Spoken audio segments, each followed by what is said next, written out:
పేతురు 2 చీకటిలో నుండి ఆశ్చర్యకరమైన తన వెలుగులోనికి క్రీస్తు మనలను పిలిచారు. చీకటి అంటే ఒకప్పుడు మనం లోకము పాపములో చీకటి సంబంధులమై ఉన్నాము. మరి అలాంటి మనలను యేసుక్రీస్తు ప్రభు వారు లోకమునకు వెలుగై ఉన్నారు. మనము చీకటి సంబంధులుగా ఉండకుండా వెలుగు సంబంధులుగా ఆయన చేసుకుని ఉన్నారు. ఒక మాటలో చెప్పాలంటే యేసుక్రీస్తు ప్రభు వారు మన పాపముల నిమిత్తము సిలువ వేయబడి చనిపోయి 3వ దినమున తిరిగి లేచి ఉన్నారు.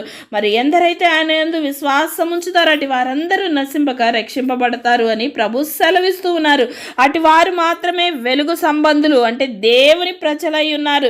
మరి దేవుని ప్రజలకు ఏమిస్తారో తెలుసా? యాకోబు 2లో తను ప్రేమించు వారికి తాను వాగ్దానము చేసిన రాజ్యమునకు వారసులుగా ఉండటకు దేవుడు పిలుచుకొని ఉన్నారు.